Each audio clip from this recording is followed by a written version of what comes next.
another edition of Game Time. I'm Eric Haubert, joined by Andre Savage, host of Game Savvy Late Night and jack of all trades. Dre going with the blue-collar work ethic today, literally. We're in tournament time. You see? Okay, there it is. Oh, yes, very nice. We're in tournament time, Dre, and I have to get to it right now. Point number one.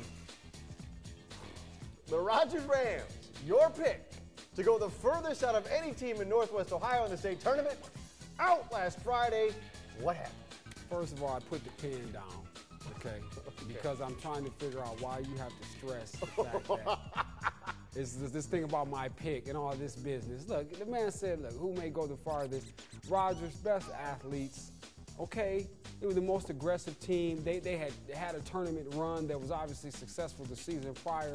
And then my sources really helped me to understand that, hey, we have something over here on Nebraska you need to know.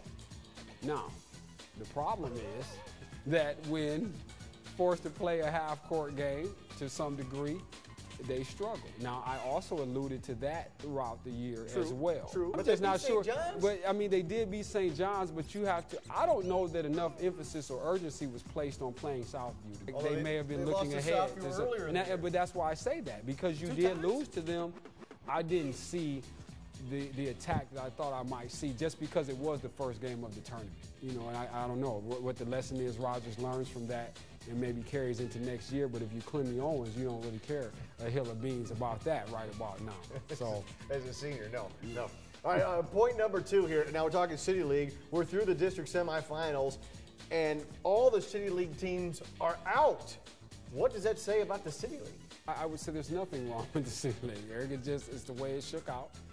You know, teams lost games. I don't know, because I don't know if you're reaching for a comparison here. Do you think the city was hurt more by the track split than the track was? The city teams that remain. Yes, yes, I do.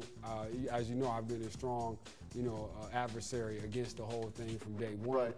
I think it actually helped the teams in the track because they had to avoid that competition. So I don't know if St. John's, Central, Whitmer, I don't know if they're getting a pass with that. Now, they have had some success at the same time. It's not that they're afraid of those teams. They're used to playing them and all that.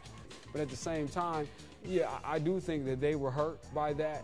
But I don't know that it projects itself onto right now them just losing games and maybe just not being prepared. All right, point number three, we'll wrap it up with this. Now, you have been constructively critical of William Buford all year after his game-winning shot with a second left on the clock against Michigan State to clinch a share of the Big Ten title.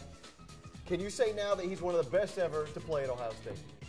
Well, no, we'd have to say that anyway, Eric. I mean, the numbers don't lie. People do. That's not my argument, though, and that's not my issue. My issue is what he actually did was prove my point, ladies and gentlemen, because where is that last-second shot mentality throughout the season? Just like after the shot, now I saw boastful William Buford with the bang to the chest. I haven't seen that all season.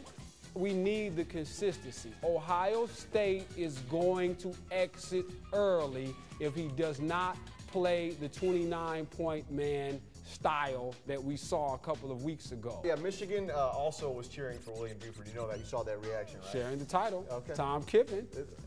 We got it, yes. We got a three-way hookup reference now. Yeah. All right. He's Andre Savage giving shout-outs to weather people. I'm Eric Haubert. We'll see you on the Friday Night Frenzy next week on Game Time.